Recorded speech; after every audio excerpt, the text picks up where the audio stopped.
this is Gilbert Gottfried, and this is Gilbert Gottfried's amazing Colossal podcast with my co-host Frank Santopadre. We're once again recording at Nutmeg with our engineer Frank Verderosa. Our guest this week is an award-winning film and television producer and screenwriter of popular movies, including 500 Days of Summer, The Fault in Our Stars, Our Souls at Night, The Pink Panther 2, The Spectacular Now, and the recent hit The Disaster Artist, for which he and co-writer Scott Neustadter have been nominated for an Academy Award for Best Adapted Screenplay. Or adapted. I adopted it. As I was saying it. You got Neustadter somehow, but not adapted. That was impressive. It was in an orphanage, this screenplay. Yeah, it was. It was. And the minute that came out, I said, that didn't come out the right way. In just a few years, he's gone from working as personal assistant to Robert De Niro to becoming one of the most sought-after screen and television writers in the business. In his young career, he's already worked with and written for Jane Fonda, Steve Martin, Kevin Kline, Shailene Woodley, John Cleese, Willem Dafoe, James Franco, Joseph Gordon-Levitt, Seth Rogen, Laura Dern, and Robert Redford. And he doesn't know it yet, but soon he'll be writing an Oscar-winning role for yours truly, Gilbert Gottfried. And yes, you guessed it, it's a 3D remake of Yentl. Please welcome a loyal listener of this very podcast, a man far too young and successful to be caught dead appearing on it, and a man who dares to disagree with me about a little movie called Ferris Bueller's Day Off. Our friend Mabel Whoop-de-Doo. Mabel Whoop-de-Doo? Yeah. I'm going to do everything I can to make sure that's how they say my name at the Oscars on March 4th. Oh, please do. Mabel Whoop-de-Doo. Well, wait a minute. We should give a little context to that. You were here for a couple of mini episodes last week. We referenced the fact that when the Oscars were announced, Tiffany Haddish had a little hard time with your name. She did. She mispronounced Scott's last name and my full name, and it was hilarious. It was a great moment. Right. And then, Gilbert, you pronounced it 15 different ways. You were Mickey Wiggly last week. I really thought you were going to go with Marcus Welby. Right. I think Mabel Whoop-de-Doo is the winner. Michael Weber is here, ladies and gentlemen. Guys, I'm honored to be back. Thank you so much. Him I don't know. Oh, he's good. He's nominated for an Oscar. Yes. Yes. Oh, yeah. Oh, yes. Welcome back, Michael. Thank you. Thank In your you so King much. of Comedy t-shirt, would you like to explain? First of all, we're very impressed. Would you like to explain to our listeners what you're wearing? I'm wearing a cast and crew t-shirt from the set of The King of Comedy. And my first job out of college was working for Robert De Niro. And I was we talked about this a little bit on the mini app. I was a full-time assistant for a year. And then Bob, to his credit, and I owe him so much, created this position for me where I basically archived his props and wardrobe, his mementos, his personal photos, his scripts. And we had this warehouse that looked like the last scene of Raiders of the Lost Ark, and it was just boxes and boxes. And I had a lot of time on my own to write And when I wasn't writing and I needed to pay the bills, I would sort of go through all this old stuff for him. And that collection is now at the Harry Ransom Center on the campus of the University of Texas. And anyone can go see it. It's an archive. So it's sort of partly a museum, but partly available for scholarship. And if you are interested in screenwriting or costumes or directing, there is something there for you from his nearly 50-year career. It's amazing. You have to make an appointment to go and say, I want to come see this stuff, or you just show up? Both. So on the ground floor, there is a permanent exhibit. And the reason it's there, because you don't normally associate De Niro in Texas, it is a cultural depository. So the stuff they have there, the Watergate papers of Woodward and Bernstein are there. Wow. One of the actual original Gutenberg Bibles is there. They have. This is the Steve Gutenberg. I knew he was. I couldn't turn my head fast enough. I knew he was going there. It's basically his notes from Cocoon 2. Yes. And and the Chicken Chronicles. I was just starting to turn my head before I even got a fraction of an inch. He had it out. All things considered, I'd rather read the Steve Gutenberg Bible than the... Me too, buddy. Me too. So anyway, when I was doing all this work for Bob, there were all these treasures. It was, I told you guys last time, his script from Taxi Driver, where he wrote in his own hand in the margin, "You talking to me," just thumbing through that stuff.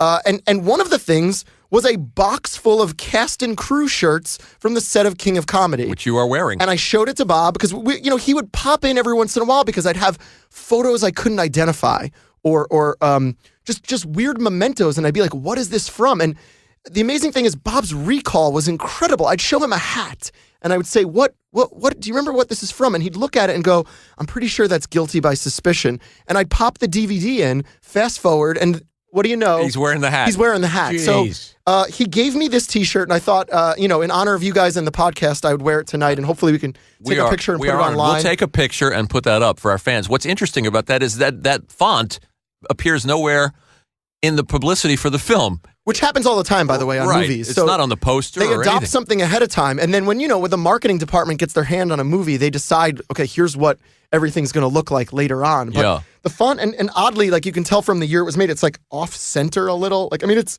an old T-shirt. Yeah, it's very interesting. Now you say this second time you said, like Raiders of the Lost Ark. You know where that scene comes from? Tell me.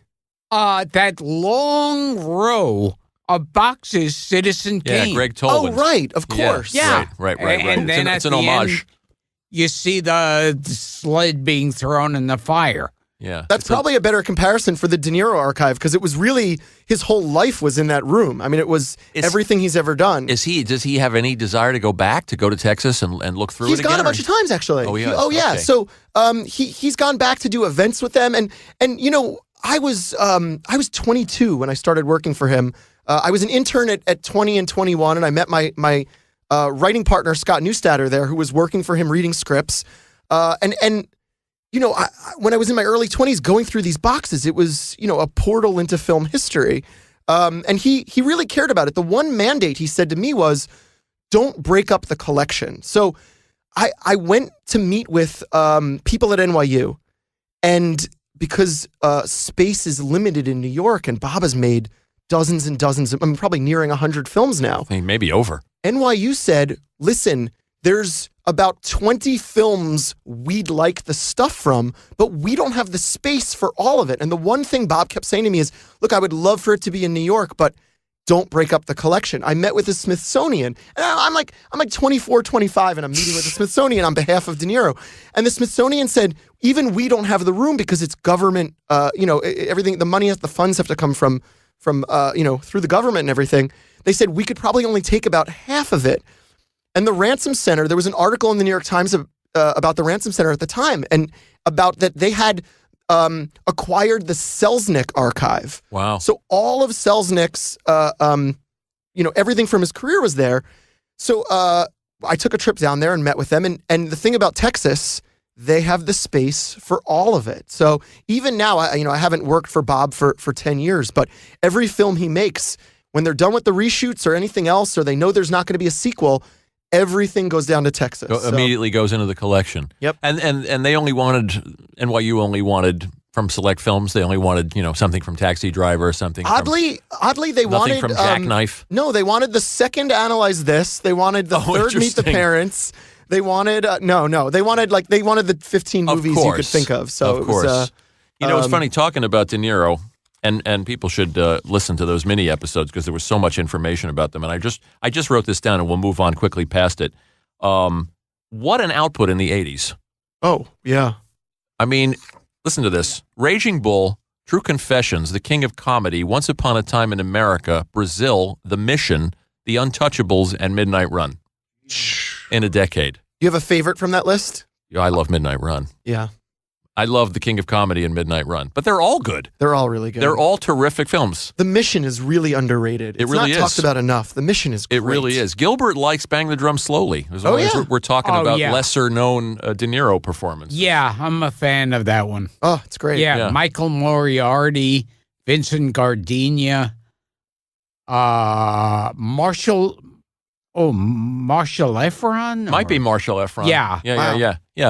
Yeah, well worth seeing. Now, I wanted to mention 3. True Confessions I mentioned last week. Yeah.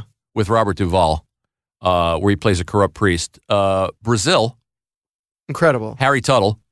And he was supposed to play the part. I think he had his, correct me if I'm wrong, he had his heart set on the part that Michael Palin wound up playing. Yes. And there were drafts of the screenplay he had read with notes as if he was going to play that part. Right. And then Gilliam had already promised it to Palin, and then he played the air conditioner repairman / suspected terrorist. That was the coolest thing about going through the archive was finding out, and I love, and it's a big part of your show, sort of like alternate history of Hollywood, because going through all of Bob's stuff, there were just incredible things there. He was attached to Silence of the Lambs for a little bit, or talking. I was just going to ask you that. And he was going to play the Anthony Hopkins part. Yeah. I So was there just going to ask you, did he turn down Hannibal Lecter? There was a script for a version of Godfather 3 that they talked about making in the 70s that never came to pass. So, I mean, you think about some of these things that could have been, should have been.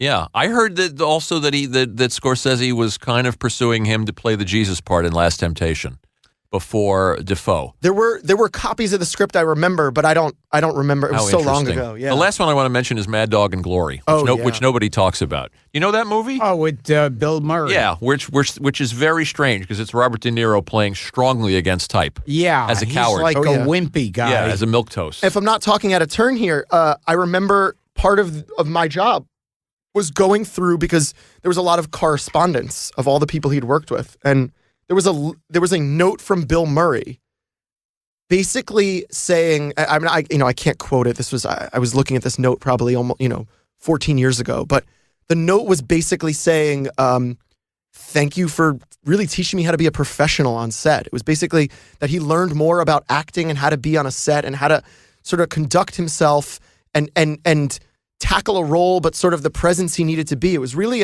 Interesting. it was a little bit about acting and a little bit about professionalism. This really beautiful note Bill had written Bob that stuck with me. a movie I think people should see. I mean, it's not entirely successful. But they're both good. They're both good in it, and Uma Thurman's good yeah, in it. Uma's great in it. Yeah. What do you know? Lastly, on the subject of De Niro, and we'll move on. What do you know about a project called Bogart Slept Here? I don't know. Tell me. Gilbert? I remember the title, and I've never seen It's it. the original version of The Goodbye Girl before Neil Simon went off and rewrote it. Oh, wow. It was a straighter version with De Niro and Marcia Mason, Whoa. and it was abandoned. And he went off and said and decided he was going to have to write something looser and lighter and frothier, and that became The Goodbye Girl. And then I guess De Niro was no longer right for it. Huh. And Richard Dreyfuss comes and wins the Oscar. Wow. Yeah. Incredible. Yeah, And I which is heard- fun. With Silence That's a different movie. Yep. with Silence of the Lambs, I heard both Dustin Hoffman and Robert Duvall really wanted to play Hannibal Could Lecter. see Duvall. I don't know that I could have seen Hoffman in it. Could you? Yeah. Very different movie. No, yeah, it's not. I like Dustin Hoffman, but I don't Yeah, no, don't that quite doesn't- see that. So I one of the other great things about working for Bob those years, and I was basically a kid, was just all the people who were in his orbit, because I'm in my early 20s. It's working for him is like having a key to the city, and you never knew who was going to ring answer every time the phone rang. And I'd sort of off mic had told you guys last time there were a couple of interactions with Marlon Brando. Yes, yes. Okay, we can tell this again. Yes. We didn't tell it on the air. We didn't tell it on the air, but I think it's safe to say. Well, there's a couple of these stories that can tell you on air because I love this stuff. Love to hear them. I felt like when I had this job, I wasn't getting paid a lot of money, but I was getting paid in these interesting stories of sort of being in this world. Life experience you were being paid. It really was. Yeah. And so one of Bob's business managers came in, and this was an older gentleman who had been in the business for a lot of years, and his former partner had been managing money for people in Hollywood going back to the 50s. And this business manager said, was regaling us with stories of movie stars wanting to make unwise business investments. Oh, yes. And Hollywood history is littered with these. And I said, what is the craziest thing a client ever came to you guys with that they wanted to invest in? And he said in the 70s, Brando wanted to do a dial a fart line, like a celebrity fart line. And he was 100% serious about it. He was going to go around and ask like his celebrity friends to fart, and he'd record it. And then he'd have like a 1-800 number where, $3.99 the first minute, 99 cents each additional minute. Or Carl Malden, press 4. yeah, really. And it was like Burt Reynolds, press 2. And like he was going to Shelley Winters, press 8. Thelma Ritter, press 11. What a concept. I'm sad that never happened. Well, it's really I've got to see if this exists anywhere. I mean, I know that I believe the story, of course, because it's wonderful. But now I have to dig into the Now, internet to see if there's would there more. be some kind of proof that it was actually that celebrity's fart? that's a great question. Exactly. Because you could call the Better Business Bureau. And That say, didn't have the resonance. I know Charlie Weaver's flatulence, and that's not it. And you, sir, are no Charlie Weaver. This sounds like an idea for the internet because you can do a video right now of the celebrity farting. It's really a much more current idea. I think Marlon was decades ahead of his time. I urge you to go back and listen to the episode we did with Josh Mustel, where, if your memory serves, he ended the episode by doing impersonations of different celebrities passing wind. Oh my God. So there you go. Was there another Brando? There's a couple of Brando stories. So I was working for Bob when they were shooting the score. Yeah. Up in Canada. Good little movie. Yeah, underrated. Yeah. I really like that movie. Frank Oz directed it, who's a legend in his own right. Mm-hmm. And it would be a great guest on this show. Working on him. I mean, the man was Yoda. It's incredible. Well, he's also made some really good movies. Oh yeah. So Frank, my understanding was Frank Oz and Marlon did not get along, and you know what? Most people didn't get along with Marlon. Most directors, he sort of had problems with. Is my understanding that, but early on, Ask John Frankenheimer. oh my God, yeah, Not Dr. Moreau. Oh, jeez. Yeah. and Marlon was very sensitive about how he was shot, and that he had to be shot above the waist. And I guess he was very suspicious that Frank Oz was shooting him below the waist or full body shots, and he was very sensitive. So he started to act up on set, and there'd be an important scene, and he would be chewing a giant wad of gum and refuse to take it out of his mouth and like chomping away on this gum during the scene. And then another day he'd come to set wearing a baseball hat and insist on wearing the hat while shooting the scene. And I guess, it led to tension and people would storm off set and, it was a mess. And basically it built to the point where Marlon showed up on set for an important scene with no pants on and his dick in the breeze.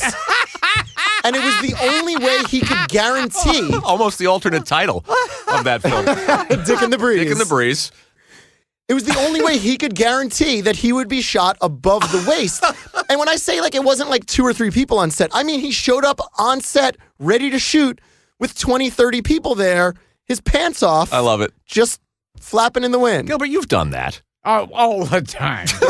He's doing it now. Problem child. He's done it in at least 30 podcasts. Now, I remember there was that famous quote from Truman Capote that all actors are dumb. And I always believed that with Brando. That he wasn't bright? Yeah, like Really? that he was a great actor, but he didn't strike me as the smartest person on the planet. Just because he wanted to invest in a celebrity fart line? No reason to hold that.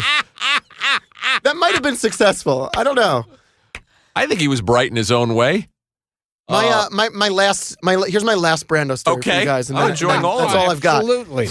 So I was working for Bob still in, I want to say 2003, when Elia Kazan passed away. And bless you. Thank you. And Bob pulled me aside and he said, I want to get in touch with Marlon because let's do something nice for Frances, Elia's widow. Mm-hmm. He said, privately, nothing public, and do something for her and make sure she's okay, and which is a really nice gesture, and the kind of way Bob is very thoughtful that way about his peers, and but that was the point where Brando was really reclusive, and I'm not sure, it was very hard to get in touch with him, and he basically didn't have an agent or a manager, and he only had that lawyer who's famous, and I'm blanking on his name, who was sort of the go-between in Marlon's last years. Right. Was the only way to Can't sort think of of his name get either. Yeah, I know. I'm spacing it. It's as soon as we turn Freddie off the- Fields or no? He was that was his executive. He was a film executive. and it was the only way to get in touch with Marlon. And I basically got in touch with him, and I explained, Bob was hoping to talk to Marlon, and they could come up with something together to do for Ilya's widow. And the attorney said, all right, I'll get in contact with him, and I'll get back to you. So he got back to me a few days later, and he said, Marlon says it's okay for Bob to fax him, that Bob should write down what he's thinking and send Marlon a fax.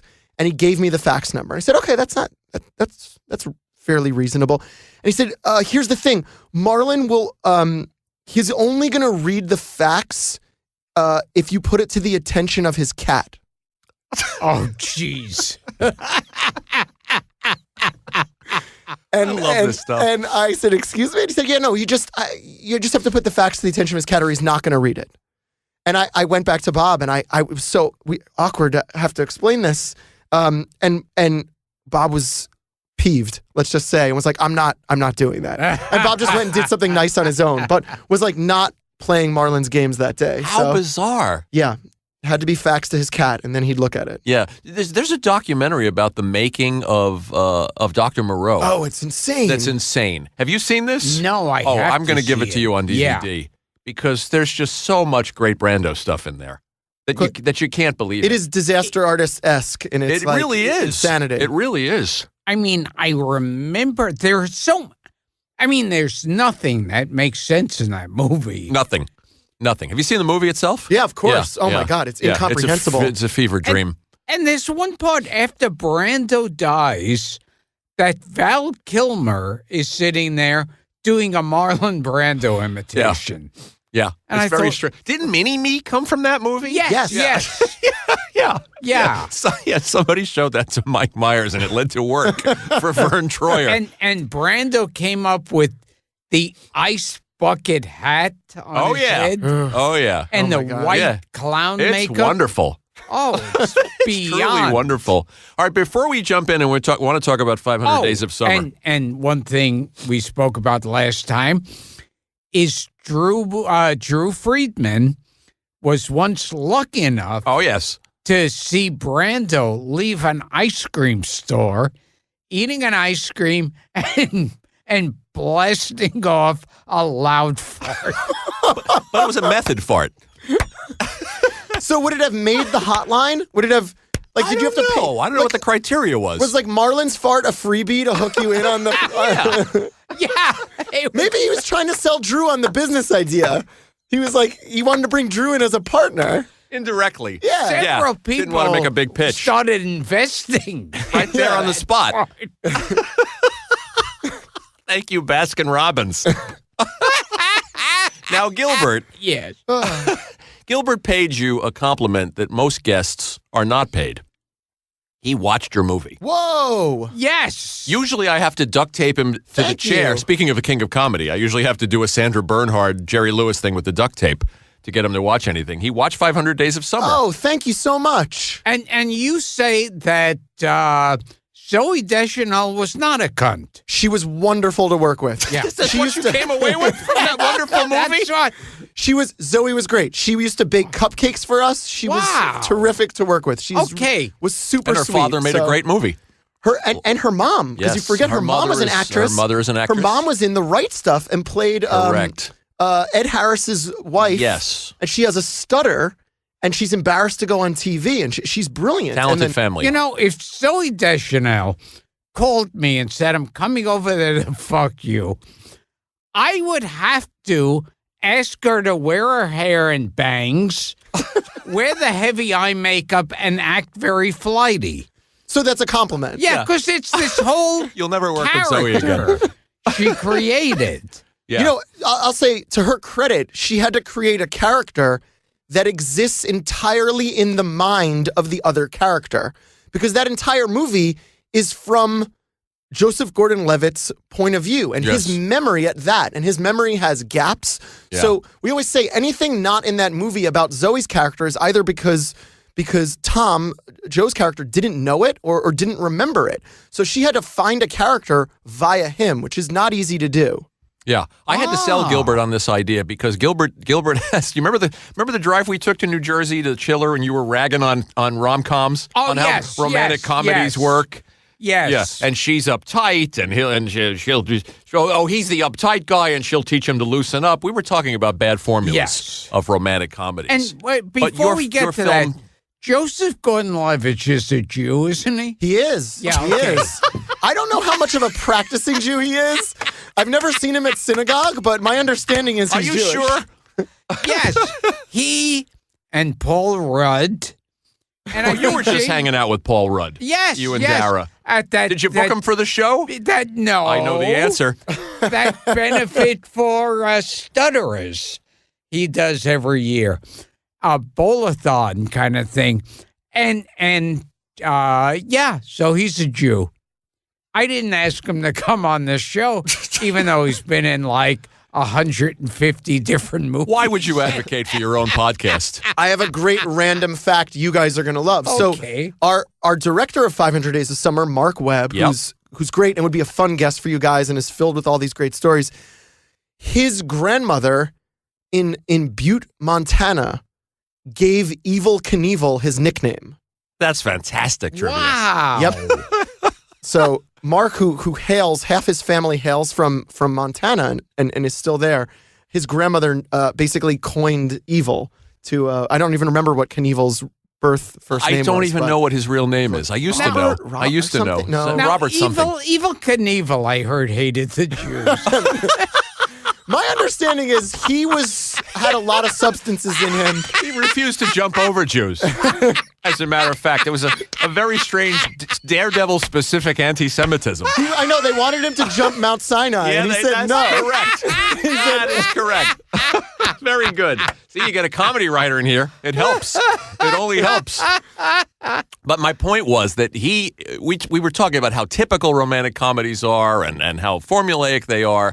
And you guys broke the mold. Thank you, You thank did you. something different. So, Something brave and bold. my writing partner Scott and I, we sit around and we love going to the movies. We love talking about movies, and we were so annoyed for a long time in the 90s and early 2000s that what had happened to the romantic comedy genre. They were terrible. Most of them.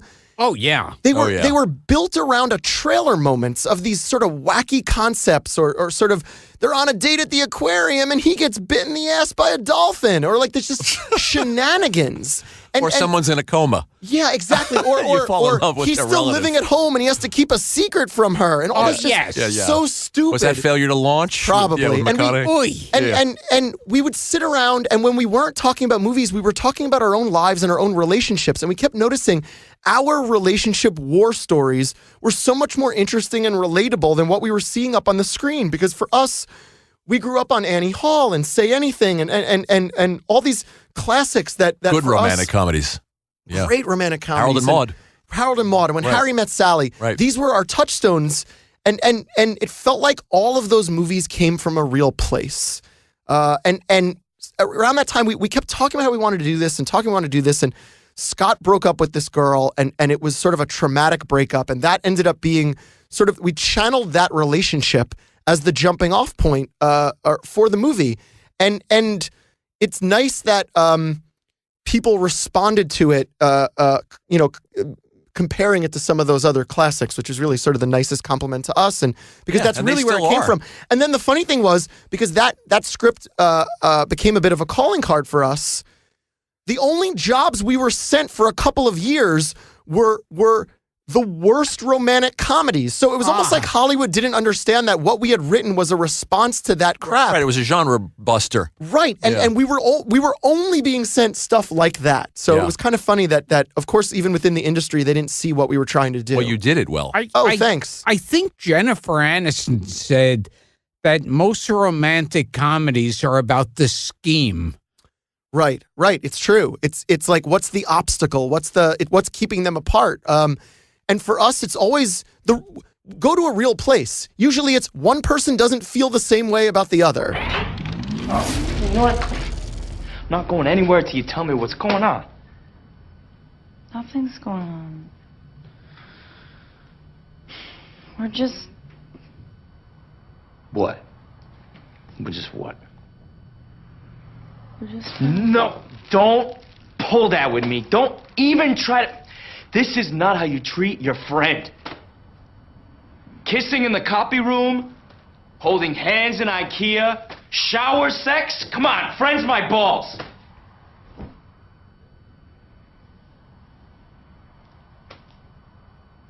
I like you, Tom. I just don't want to release... Well, you're not the only one that gets a say in this. I do too. And I say we're a couple. God damn it. You watch these romantic comedies, and there's the contrived third act where somebody overhears something, or somebody sees somebody with a sister and thought it was another lover, and there's a force, there's a nonsensical imposed reason for them to suddenly come apart before the last 20 minutes. But you guys weren't working with that kind of thing. We wrote it at a time when we thought we both had day jobs. I was still working for De Niro. Scott had his day job. We didn't think writing was going to take us anywhere. It was written at a time where we thought, let's write the movie we'd want to go see and not worry about what Hollywood wants. And the funny thing is, when we first started showing it to people, some people got it and some people said the craziest stuff to us. So some of the notes we got, I remember, in the movie, we have the numbered days as it flips. It's great. It's a great device. Day 308, day 10. And one guy held up our script and said, because we had the numbers on the script, and said, this is what your script looks like. This isn't what a script looks like. And he held up another script. This is what a script looks like. Like he couldn't get past the optics of us having the numbers on the page. Someone else. I hope he never sees a Wes Anderson movie. Right, exactly. Somebody else, and this was a big producer, and I have to be careful how I tell this story. No names. A big producer who's still a very big producer now, met with us because we thought he was enthusiastic about it. And he said, I almost bought it and I wanted to make it. And the reason I didn't, I would have made it if it was about something other than a relationship. That's the whole thing. That's the whole movie. What? And can we talk about the invasion of Normandy? Exactly. You had a sale. Like, someone else said channeling Double Indemnity. Someone else said, I love it, but can it open on Joseph Gordon-Levitt driving a car and he's been stabbed and we don't know how and he's about to drive over a cliff and we're going to flash back to this relationship and it's tumultuous and we're going to build to him being stabbed. But that's the price of writing something truly original. So, yeah, those were the notes we got. Because you can all identify. Oh, who hasn't been stabbed by a girlfriend? Suddenly it's body heat. And let's talk about the cliches. Oh, my God. That are in every fucking romantic comedy. You did that whole piece in that car on the way to the Chiller Fest. Oh, yeah. You did. It was like a Gilbert routine. It was like a new bit. There's the girl always has to have a less attractive girlfriend. Oh, yeah, the sidekick. And she's boy crazy usually. And she's the one who tells the audience, you know what your problem is, Mary? The Elizabeth Perkins part. The Rosie O'Donnell part. Yes. Right. Yeah, right. You're always working and you don't open yourself up for relationships. Right. And also, if a guy makes a goddamn fool out of himself, if he knocks over a mountain of soup cans in a supermarket, the girl immediately falls in love with him. Well, yeah, my objection is that these movies that you're talking about, these romantic comedies, for a while, and you always see it in the trailer, Hollywood got it in its head that when a woman falls down, she's endearing. She has to slip, fall out of her shoe running for a bus, fall into a puddle. No, it was the that's same. shorthand for character. And the guy version of that was, well, he's a bit of a dick. How do we make him a nice guy? We give him a dog. If he has a dog, he must be a good guy. That was in that with Nicholson. Right. Or if he talks to his mom on the phone, right, then he's a good guy. Or there's a little kid that lives in the building that he's sort of friendly with. He pats on the head. He's a good to. guy. There has to be, at very least, one major gay character. Of course. Yeah. Who he turns to in a pinch because there's a big date and he doesn't know what to wear. Oh, yes. Oh, there's that. Or he has the wealthy friend and it's like, let me borrow your apartment tonight because I can't have her think she lives in my shithole, or one of those kinds of misunderstandings that he then has to keep the lie going. And then there's the feel good scene. And I'm thinking about I'm calling you out, my best friend's wedding. There's the sing along, or there's the scene in the movie that's the shameless audience pleaser song scene where they all know every fucking word. Yeah, what are they, you? To the song, yeah. Like I want to see it where it's something like, I love you, baby, because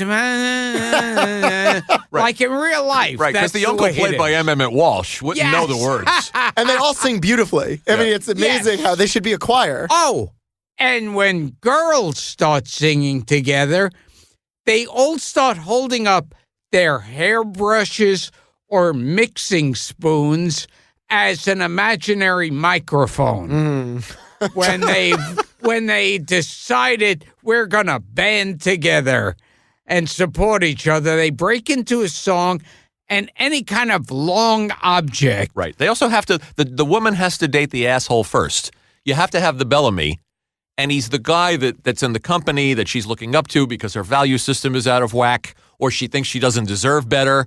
So she has to date the shithead because she hasn't yet learned. The last boyfriend was a schmuck, a bad guy. Right. And she's a little bit in denial about it. Correct. Or she still has hurt feelings. So she's not dating because all guys are bad guys. Right.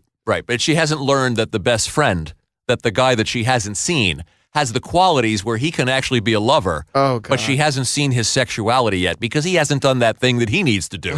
Whatever that cliche fucking thing is that he's going to do in Act 2. We're practically writing a parody right now. And it's immediately laugh out loud funny if a girl is in a wedding dress any place but a wedding situation. If she's on the subway, walking down the street, that's immediate comedy. So every head turns. Yes. So it's a credit to you guys, and it's interesting. Oh, wait. Go ahead. He's got more.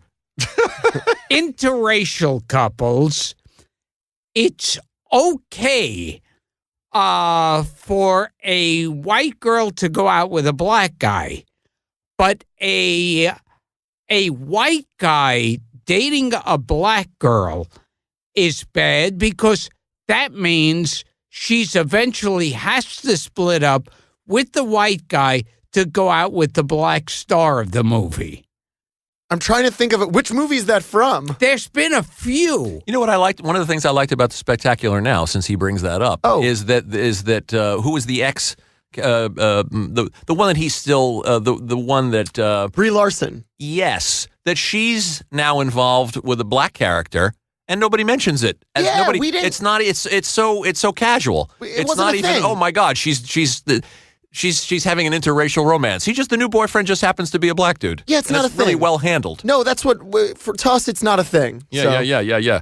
I just want to talk about Summer. And by the way, the fact that he liked a romantic comedy is a breakthrough. Wait, Yes. so let me ask you: do you have any all-time favorites in the genre? Because still, even now, it's almost a dirty word to call something a romantic comedy. But the all-time greats, I mean, I still watch these movies all the time. One that I like is Crossing Delancey Street. Oh, yeah. Yeah, it's not bad. I watched it recently, and it's not. It wasn't as good as I remembered it when I saw it in the 80s. But it's okay. Yeah. It's not bad. With Peter Rieger. Yeah, it's not bad. He's the pickle man. Yeah, of course. And Amy Irving. Yeah. I love The Apartment. I can watch that every day till the end of time and Me be too. happy. Me too. But again, now you're getting into a movie that is as much a drama as it is a comedy. So it's a different animal. Oh, So as and you would opposed to put- the pure romantic And you would comedy. you would put The Graduate, I guess, more in that category as Same well. thing. A Yeah. coming of age film and a bit of a drama. It's tough. The lines are blurry a little bit. It's a drama, but you're talking about things coming from truth. Those make better stories because they're coming from real emotion. They're not made in a lab like these rom-coms we're talking about. Of course. And it's by the way, it's not an accident that people with a marketing background started taking over a lot of these Hollywood studios in the 90s and 2000s. And it shows. Why you saw that creative decisions on what gets made was based on star power. Oh, the star wants to do it. Let's just do it. Doesn't matter about the script. Or do we know what the trailer looks like? Are there trailer moments? And they're just looking at it from the lens of, can we sell this picture? And it shows. Rather than, is it going to be a good movie? I advise everyone to watch the trailer to The Wedding Planner with Jennifer Lopez because it is the entire movie. Yep. They meet, they break up. The father says, go after him right now. And she goes after. It's basically saying, come here. You won't be surprised. You won't have to think about a thing. And it's unkind to say, but those movies did some damage to people's careers, like Kate Hudson, like McConaughey. Oh, yeah. I mean, and then you see him in True Detective, and you remember that he can act, But for a while, and I think Hugh Grant is even now, another example. really, the genre, even in the business now, when Scott and I are cooking up a new movie, we'll say it's a drama with some comedy rather than call it a romantic don't comedy say that. because the studios, it really is a dirty word now. Having said that, The Goodbye Girl, which we talked about before, is as good Classic. as Perfect. good a film that fits, I guess, that framework. Totally. Yeah, Also, that's a favorite. another thing in romantic comedies, the guy is in love with a girl, and then the guy is in a room with a girl he doesn't love, but she's crazy about him. So she'll grab him and kiss him hard on the mouth. And at that exact moment, the guy's girlfriend. The intended love interest in the story. Yes. Walks in and sees that. Yeah, she walks in, makes a hurt face, and walks out. And at that point, the guy has the strength to push the girl away.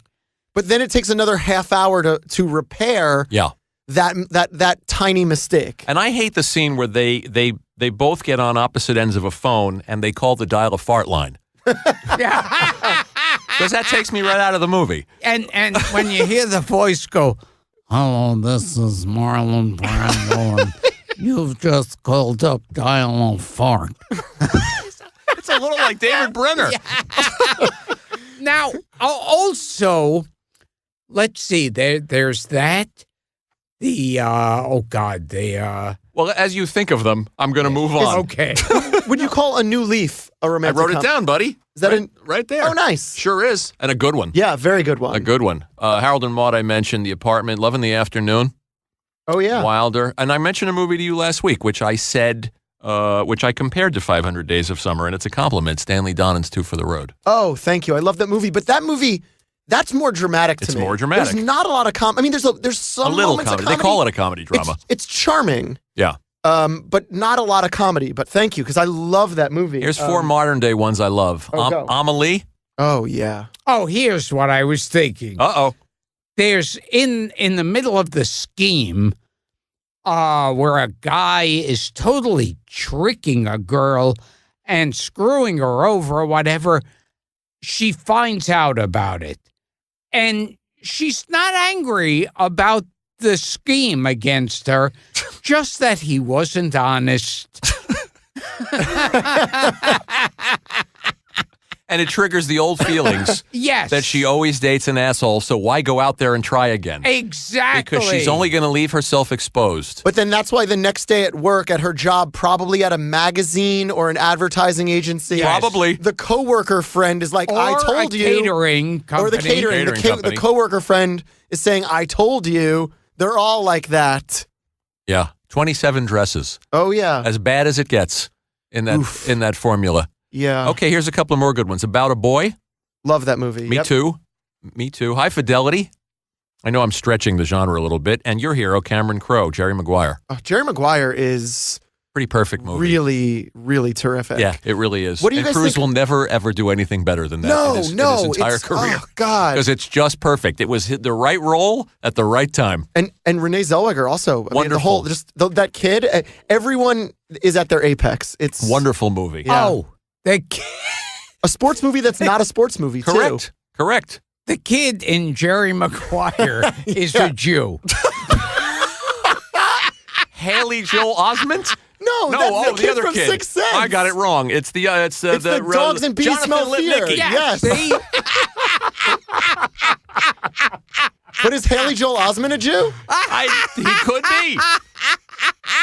He could be. Now you guys wrote that thing in your spare time. You yeah, wrote. Basically, Scott was living in L.A. and writing coverage. Basically, he was reading scripts for a bunch of studios and producers and writing almost like a book report on scripts. And I was working for De Niro, and we were doing this on the side.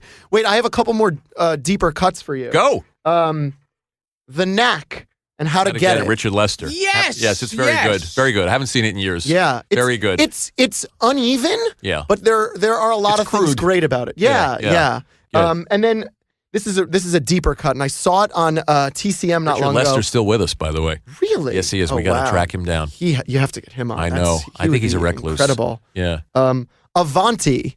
Yeah. Lemon and Billy Wilder. Juliet Mills. Juliet Mills. Yes. Yes. And shot on location. Yes. I think like in and around Naples. Yes, so it's beautiful. yes. But it's a bizarre. All Wilder. It's like really out there, and he basically spends the whole movie, Jack Lemmon, commenting on her weight, like calling her fat, and then they end up together. It hasn't aged well, but there's charming moments to it. Irma LaDuce while you're on that that track. Yes. Yeah. What do you guys think of the Richard Curtis movies? Because I'm a fan. Yeah, my wife likes Love Actually better than I do. I liked the last one. I liked the time travel one. Oh yeah, I can't remember the name of it. He was in the With Rachel McAdams. what is the name of that movie? I know what you're talking about. Shit. It Oh, was good. It was good, and I can't remember the And title. then there's Shame Notting on Hill. me. Yeah, And it's there's- okay. I like Four Weddings and a Funeral better do than too. Notting Hill. I They're, do they're too. good. They don't Okay. insult your intelligence. Here's my problem with the Rachel McAdams one. You saw this? Yes. Okay, what, on a plane?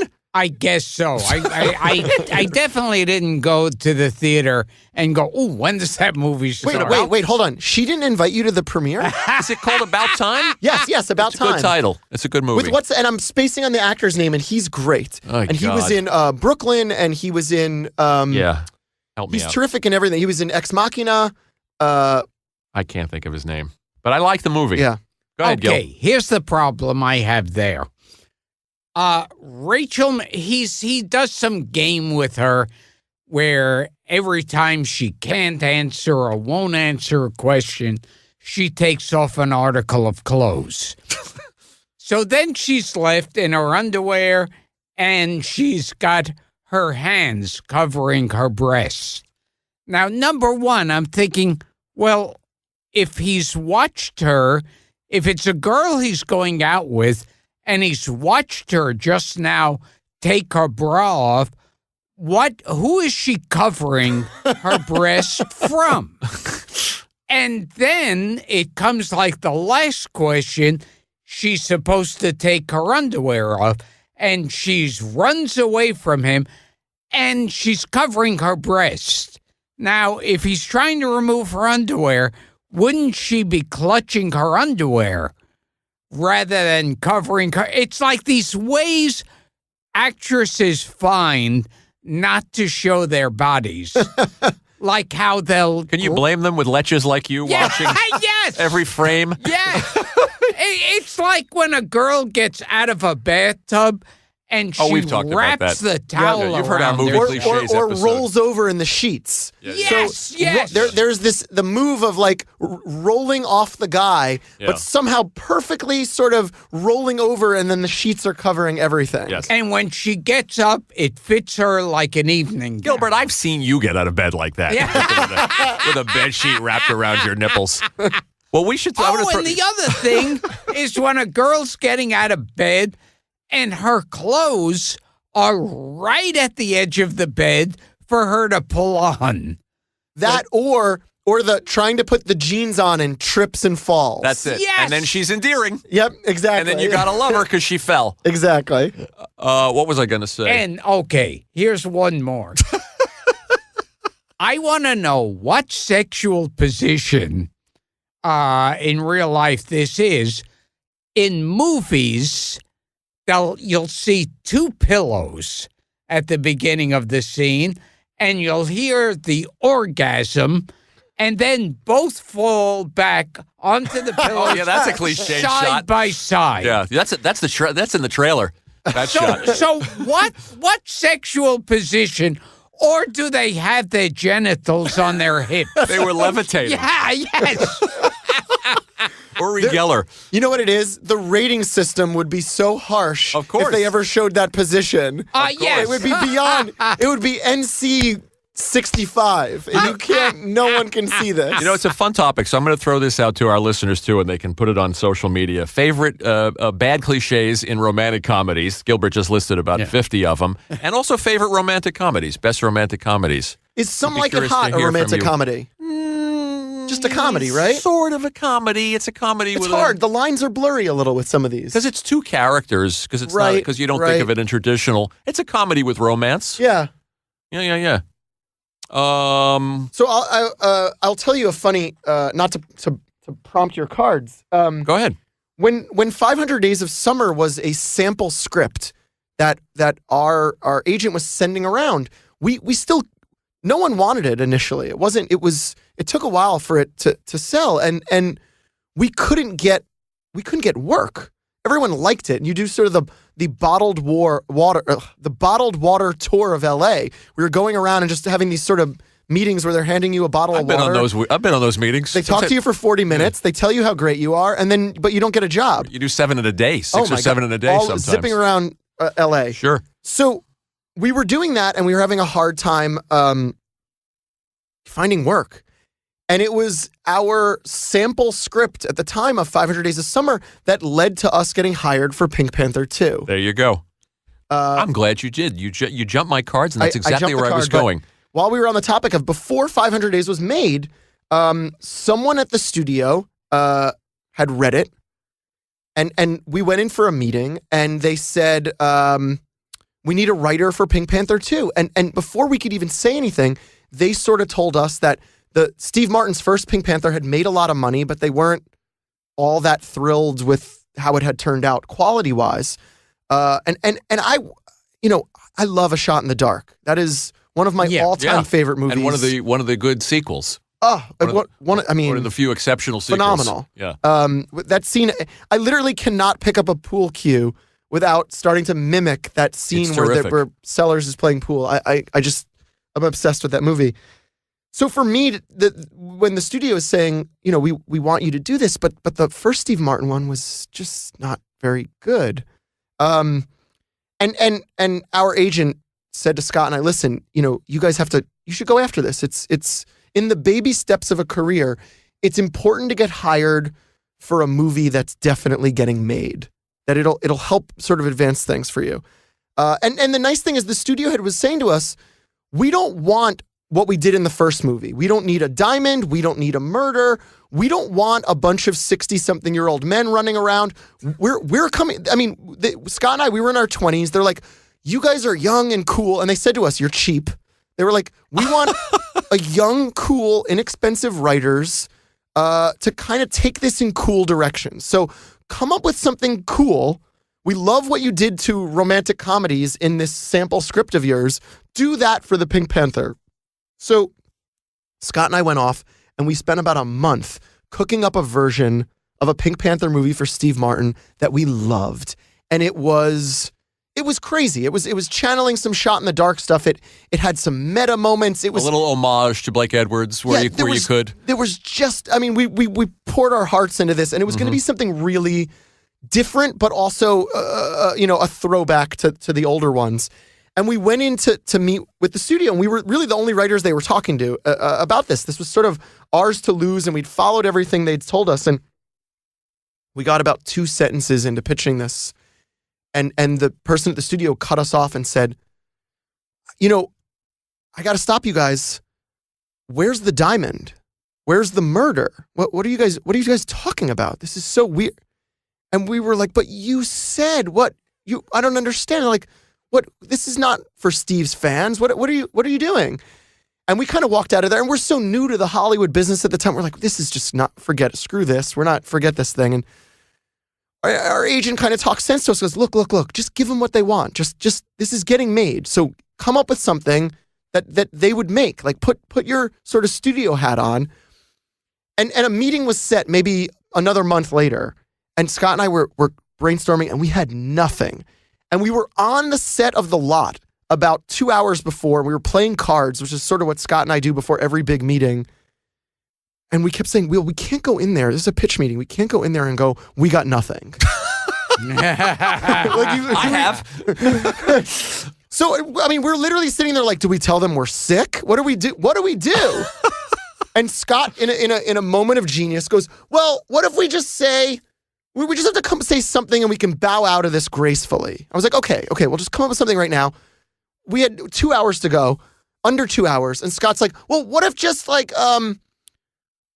priceless artifacts are being stolen from all over Europe, and Clouseau has to team up with like the best detective from Spain and the best detective from Japan and whatever. They can stunt cast it with Antonio Banderas and Jackie Chan and whoever the hell they want. And I was like, great. And that's literally all we had. And we walked back into this meeting and we thought, okay, we'll just say this and they're going to go, okay, not really what we're looking for. And we've bowed out gracefully. And we get about half a sentence into what I just said to you guys, which was barely a sentence and a half itself. And the woman cuts us off again and goes, I love it. Oh, geez. That's what we're looking for. Incredible. And that is a Hollywood story. And we walked out of that meeting going, I guess we have to write this thing now. And we went to lunch with Steve Martin. And that was the coolest part about this, because you're sitting there. We had lunch at Trattoria dell'Arte on 7th Avenue. Right here, yeah. And going into it, the producer said, don't pitch Steve any jokes. He'll come up with the jokes. Just talk to him about the plot, hear his thoughts. And so, and he said, look, and Steve will maybe give us a half hour. So Scott and I kind of run through the plot with him, and we have it a little more fleshed out, but not much more fleshed out. And after about 25 minutes, the producer prompts him like, Steve, I think you have that thing. And Steve's like, no, I'm good. So like we had sort of made it, we had earned a second half hour with him, which was cool. And he ultimately ended up staying with us for about 2 hours. And probably about an hour in, we felt confident enough to start pitching jokes to him. And he liked some of the jokes. And then we were riffing on his jokes. And you're sort of sitting there jamming, making music with Steve Martin. And that was incredible. We walk out of the lunch, and the producer turns to us and said, I know that was fun for you guys. Don't write any jokes. Just write the plot of the movie. And I don't care what the guild says. You have 3 weeks. I need a draft in 3 weeks. So we wrote the first draft in 20 days, and we turned it in a day early, and we never heard from them again. And in fact, it was those deals have multiple steps. Uh-huh. So they had said to us that no matter what we put down, Gans and Mandel, who are, legendary writers and were Steve's go-to guys for a long time. And those guys are, well, I mean, those guys are amazing. Sure. Yeah. They worked on it after us, and then more writers after them, and then more writers after them. And 2 years go by, and we get something in the mail, and it was like 20-something writers had worked on it. And the studio had said, we get credit with Steve, and we thought, how's that possible? And Did it go to arbitration? And so we thought, okay, well, there's 2 pages of names of writers here. Somebody's definitely going to go, wait a second, this is mine. And there was no arbitration. No one claimed credit. So they shot the movie. They invited us to set. We went for 2 hours. We didn't see Steve. We sat in the corner. Didn't see anyone. Didn't see Steve. They were shooting a scene we didn't write with characters we had never heard of that we didn't invent. We had no idea what was going on. This is still, we had not had anything else made. This was our cup of coffee in Hollywood. And they send us to a test screening in Pasadena some months later. And Scott and I sit there and we have our hands down to the side and we're going to count how many lines we wrote in the movie that is credited to us. And there are only 5 lines in the movie that are credited to us. But to this day, we get residual checks. And here's the crazy thing. Our agent, Bill Zotti, who we love and is like our Italian big brother. An Italian agent. He's the best. I love this. He's the best. He, the only agent we've ever had. We love him. He was right. Because in the baby steps of a career, we got other jobs simply off of the announcement of us being hired to write the Pink Panther 2. Other places took us more seriously. It's perception business. It's perception. Yeah. But only 5 lines in the movie were ours, and it still says written by us, which is good for you. Yeah, you did the work. It always gets me when reviewers will pan a movie and say, and this movie had 20 writers on it, and I'll think most movies do. Yeah. You know, it's like most movies and TV shows have hundreds of writers, and when the credits are rolling, it's, written by Joe Smith. You know what I don't understand is, so it leaks that a high-profile movie had to do reshoots. A Star Wars movie or, some big franchise movie has to do reshoots.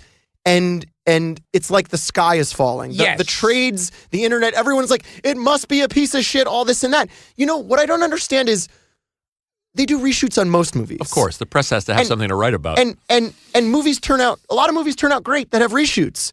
And you would think that studios would be savvy enough that the movies that turned out great or were a hit afterwards tell everyone, yeah, we did a bunch of reshoots, because then the public will make less of a big deal and the trades and whatever will make less of a big deal when it gets announced or leaked that something is reshoots, because they can then point to other things and go, yeah, but this had to do reshoots and this had to do reshoots. For some reason, it's still a secret, so that whenever it comes out now, it's treated as like, uh-oh. Remember Elaine May getting crucified because Ishtar went into extensive reshoots and how the press ran with that. Right. And Titanic won how many Oscars? And they had months of reshoots. But they used it to bludgeon that film. Right. And the other way to prove that a movie is bad or that an actor is bad in the movie is they'll say, he was not their first choice. Now, how many movies have their first choice starring? Very few. Yeah, it's crazy that's a metric by which to measure the quality of something. Every movie, successful films, they went to like 500 different actors, and it all fell through. But so Logan last year, which I thought Logan was brilliant. It was good for like a comic book movie. It was amazing, and it nominated in the same category as Scott and I for adapted screenplay. And I'd heard that they had a lot of delays on set, and it was behind schedule and lots of like throwing pages out and redoing things. But they kept that a secret and it didn't come out. Why not after the fact tell everyone that? Because then the next time it does leak, no one makes a big deal out of it. Exactly. Like it doesn't. It's so strange to me. It's counterintuitive. Well, also as an advertising thing, when they talk about now with previously unseen footage, every movie and TV show has unseen footage, and usually it's shit. And that's why it was cut out. I heard you telling Odenkirk in your interview, you and Scott were talking about Disaster Artist, and you're saying that there's probably a more than enough stuff for a special edition DVD deleted scenes. We shot a lot more of Greg and Tommy, James Franco and Dave Franco struggling in LA, trying to get acting jobs. So there's a lot more fun stuff of them scraping through the business. Those were fun as it is. Yeah. What was in there. And there's even crazier stuff. And then in terms of recreations of the room, we probably recreated close to a third of the room. So we have these great side-by-sides at the end of the movie that we're really proud of, that we meticulously recreated scenes from the room. And if you don't know the room, it's considered the Citizen Kane of bad movies. Yes, indeed. And rightly so. Oh my God. It's it's up there with Island of Dr. Moreau. Yeah. As, you know, I'd rather watch The Room than twice. Yeah, than the watch room is, Island I of think, Dr. more Moreau. fun. Yeah. The room has a charm to it, even with how bizarre it is.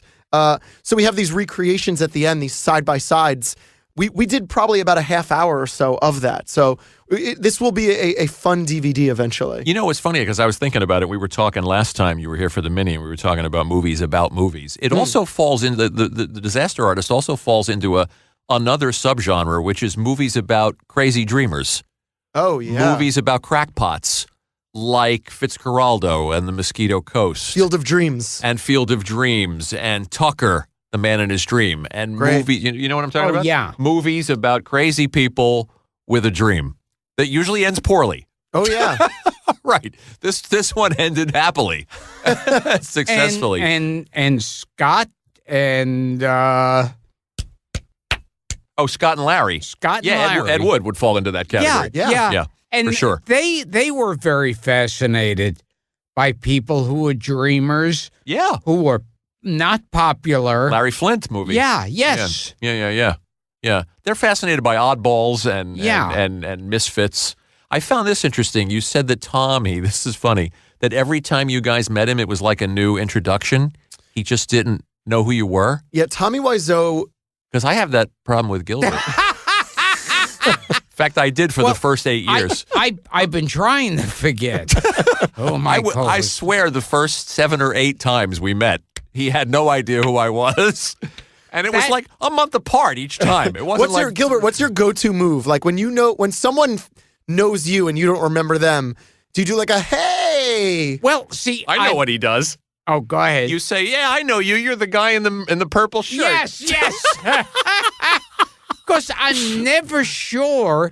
See, it's also, being in movies and stuff where you go, uh-oh, is this someone I actually did meet, or am I meeting him the first time?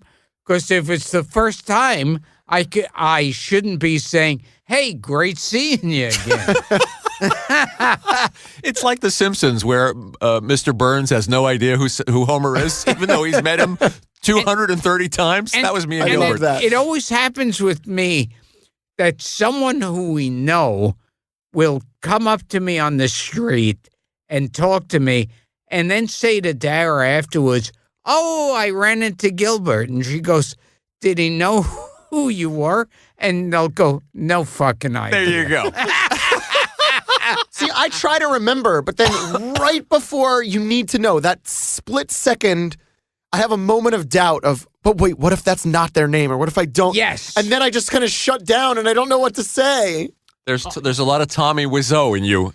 So Tommy was like that. So And you, Gilbert. We met Tommy a bunch of times and and then eventually he knew who Scott was and could not remember who I was. and he said to Greg Sestero, because I said to Greg once, I'm like, why, Tommy still doesn't know who I am. And he goes, no, he knows who you are. He doesn't know your name. He just knows you as that smiling guy. And that he says, I don't know if I can trust that smiling guy. So that's how Tommy thinks of me. Oh, I remember I did an episode of Crashing, and it was right after we had interviewed him. It just aired a couple of weeks ago. And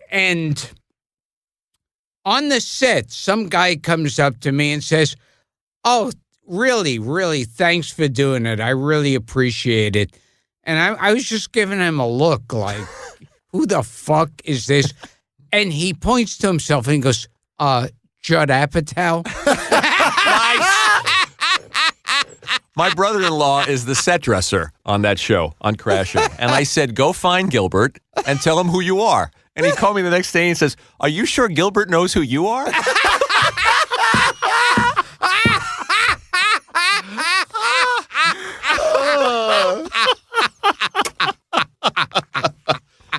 a couple of other things as we wind down. I found this fascinating, too, that you guys were reading a lot of scripts, and you decided it helped you boost your confidence because you realized you didn't really need to be intimidated. You would assume that most scripts were good scripts. And then you realize, no, there's only one Aaron Sorkin. There's only one Tarantino. Yeah, a lot of this stuff is mediocrity. I think it helped us working in a production office when we were starting out, not because anyone was reading our crappy scripts or anyone was even introducing us. We weren't making contacts, but we had access to a script library.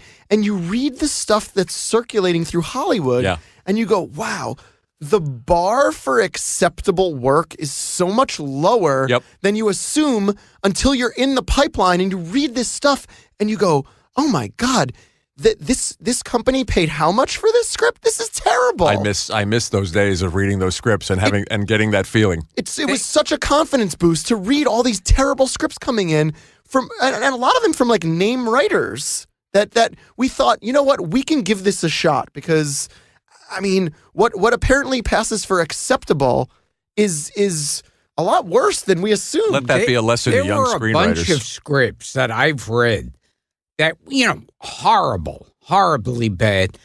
But I had this prayer like, oh, please make this into a movie because I'll watch it every day. Even though you don't want to be in it. Yeah, you don't want to be associated with it. I just have to see how the fuck anyone could make this into a movie. I have to say, too, how much luck is involved. When I was floating around L.A. for a decade, and I knew a lot of managers and agents who'd say, just read this. I loved going into the office. You know who Gold Miller is?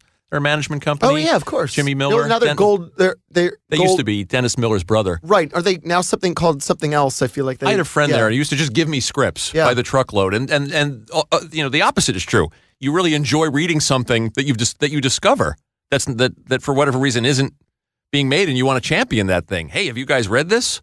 That is what happened to us. You basically described we weren't actively trying to build a career. We were writing more for ourselves.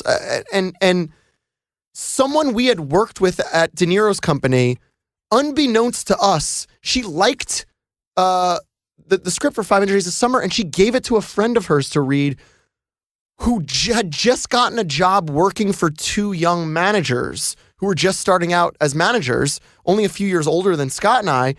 And those guys called us up and said, hey, we're new manager. We've only been doing this a couple of years, but we're looking for sort of new young talent. And we love your voice. And it reminds us of Cameron Crowe and Mike Nichols and all these people we looked up to. Mm-hmm. Compliment. And to this day, those guys are still our managers. So it was a luck of we didn't even know that some of our work was circulating just among people who were looking for something good to read. Luck is involved. And it landed in the laps of these two guys who had just started out as managers and gave us a call. Luck is involved. I remember reading scripts and thinking, this is a great script. Everything about this script is hilarious and perfect. And then the movie came out and it was all wrong.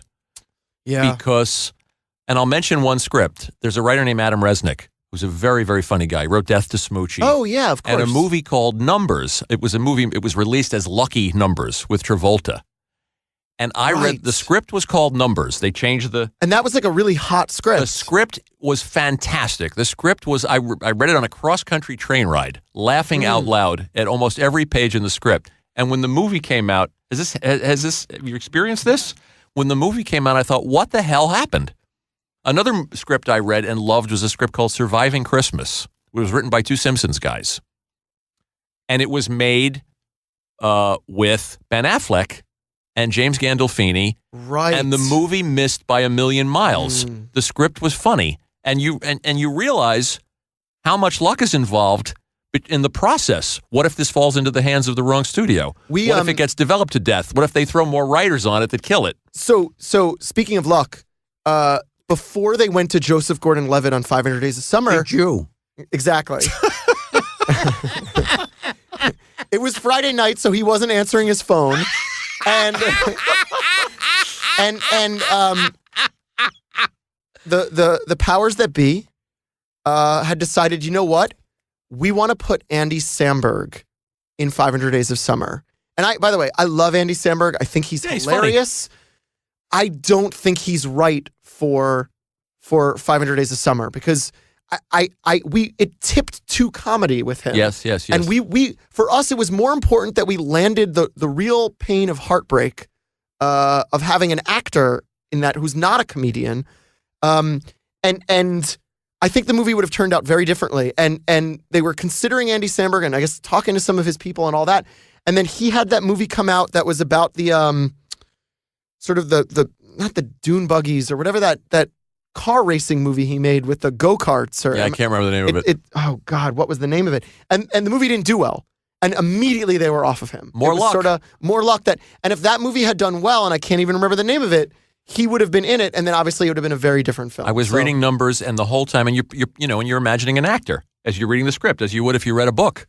And I had Bill Murray in my head, and I've never talked to Adam. We have mutual friends, so I'll connect to him and ask him. He must have written it because the character is he's a sleazebag, and he's a con man. And when I go to see the movie, it ain't John Travolta. No, not that John Travolta can't do great things, but it had to be, or like a young Nicholson or somebody. It had to be. No, you want that baggage sometimes. It had to be a con. I'm trying to think of another actor. Michael Keaton could have pulled it off. It had to be a confidence man, a trickster, and the casting was wrong. The direction was a little was soft for that. It was, and it missed by a million miles, and it was such an education. Who directed it? Nora Ephron. Oh, right. It's like, how could they get that so wrong? It's on the page. Another thing that happens in Hollywood is there'll be writers who you go, this is the next writer. He is the next big writer, or this is the next big director, or next big composer. And you go, oh, what? Okay, what did he direct? Well, I don't know. I can't think of anything he's directed, but the word is out there already, and you don't question it. They say, oh, this guy's the next It's a perception big one. thing, yeah. No, we see it all the time because if you work for a producer, if you work at the studio, you spend a lot of time building these lists. It's sort of who's the hot actor, who's the hot director, and then they just sort of go down the list trying to get the hot names and pair people. It's not necessarily being thought of as always who's the best person for this. It's who's more marketable. What's what's that? Who has heat? And What's their Q rating? They used to say in television. Oh, right. yeah. There's when we made The Spectacular Now, which is an independent film, there really was that Good book. film. Thank you. There was that book, and it was sort of had the international value for actors. And as we were casting the smaller roles, it was, well, that person doesn't have international value or only has marginal international value. There was a real book on how much these people were worth internationally, because you're making an independent film. You want to sell those foreign territories to help make up the cost of making the movie. So all those sort of little choices matter. And it was so bizarre to me one of the reasons why Travolta has had a lot of flops in recent years and yet still seemingly gets a lot of parts is because for a long time, his international value was still so high that even though his movies weren't making money here in the States, I'm sure he was so big in Europe, in Russia, and Asia that it was a safe gamble that even if the movie flopped here, it would do so well overseas that you'd make back your money. Well, Phil Rosenthal, listen to this episode that we just put up, today's episode. Phil Rosenthal had written a script for Alan Arkin. And they were excited. And do you remember this? Oh, yeah. And they went in the first meeting. The guy said, Alan Arkin doesn't open a movie. And that was the end of that. Ooh. That was that. There was that documentary a few years ago. That was James Toback and Alec Baldwin. And obviously, no, we don't talk about James Toback anymore. But he made that documentary, Seduced and Abandoned. Yes. And it's not about his whatever he did to 700 women accusing him of. Which is obviously horrible. But this documentary is about packaging a possible film at a film festival and trying to raise financing. And there's a brutal scene in that movie where he and Baldwin go to meet with a big international financier. And this guy, and this movie was made maybe 10 years ago. And this guy looks at Alec Baldwin and goes, after they tell him Alec Baldwin's going to be the star, and this guy says, but I have to remind you, it's been a long time since your submarine movie. Basically saying to Baldwin's face, you're not a star anymore. Hunt for Red October? Right. That's what, and you're watching this. Oh my God. This financier is saying, I'm not giving you the money for your movie, because Hunt for Red October was a long time ago. Wow, they had the balls his to leave it in the face, movie. and they left it in the movie. That took guts. Yeah. Tell us before you run out of here, Gilbert. Here's something that got me in a movie as far as being painful, because it's based on reality. And that was in the last Dumb and Dumber movie. Kathleen Turner was cast as the ugly woman. It was kept being you mentioned referenced that she mentioned was ugly. You know, to go from like the former top sex symbol. Oh my God. Yes. To like jokes about how ugly she is. Speaking of sex symbols, you're meeting a lot of people in Hollywood. Can you introduce Gilbert to Scarlett Johansson? I've never met her. That is not But an excuse. Next time I see Jane Fonda, she has to come on your show. So we it's- would. yeah, we would- her we would stories love are to have Jane phenomenal. Fonda. because I tell her I whacked it during Barbarella. I think she just assumes everyone I has. think she's going to meet you and assume that. Yes, I have to say, like safe when to say? we were developing the script, she would.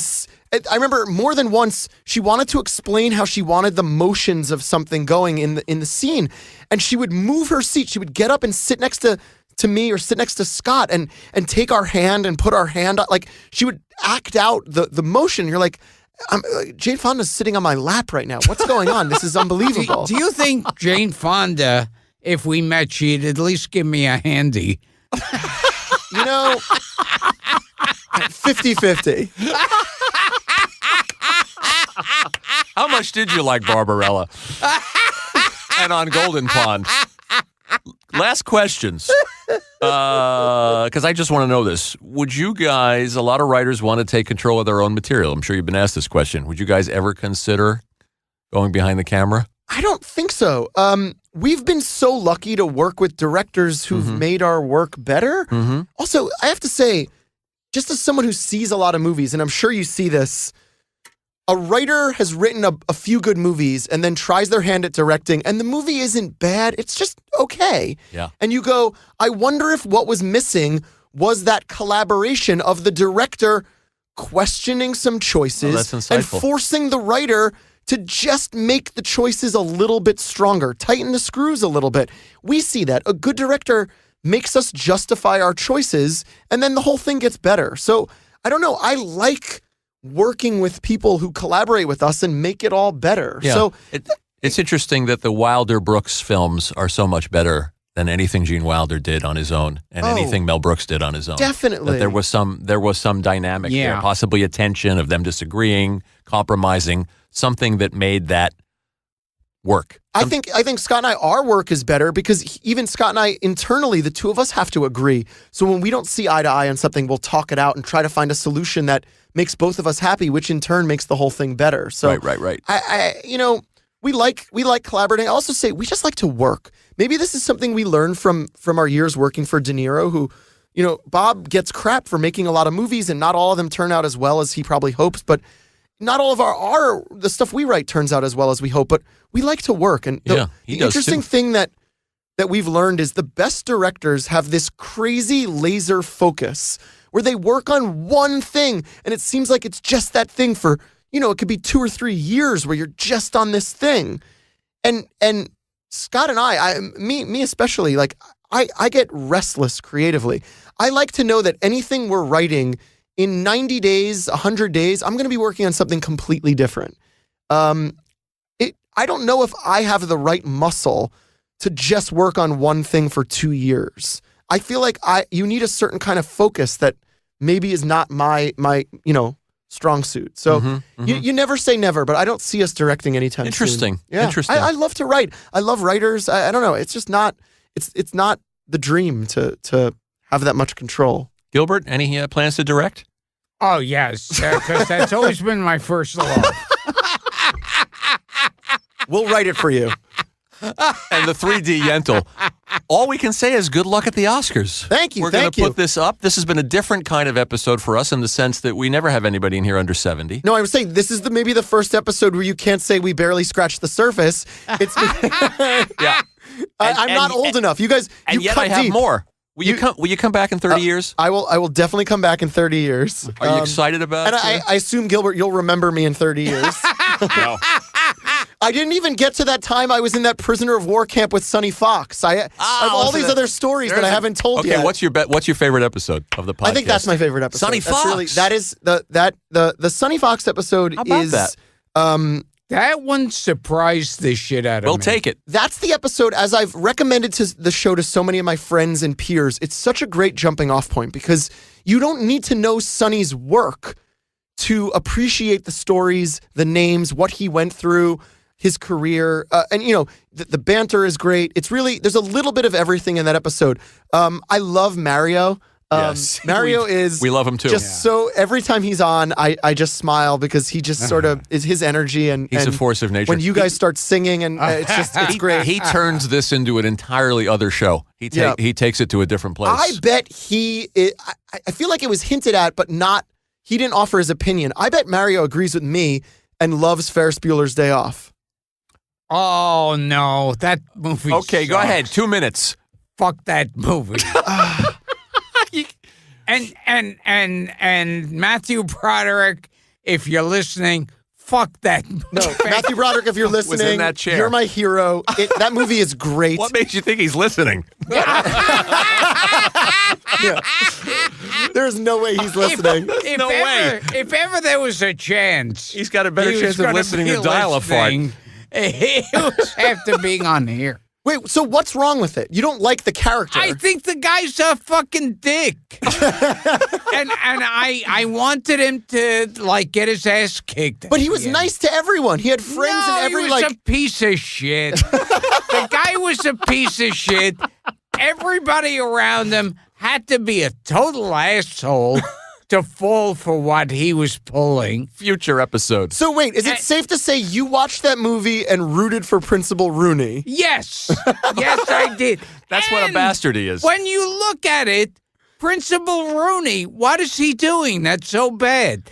He sees that there's a kid missing school, and he's supposed to find out about it. But there's more to life than school. Yeah, Yes. that's bullshit. As you proved.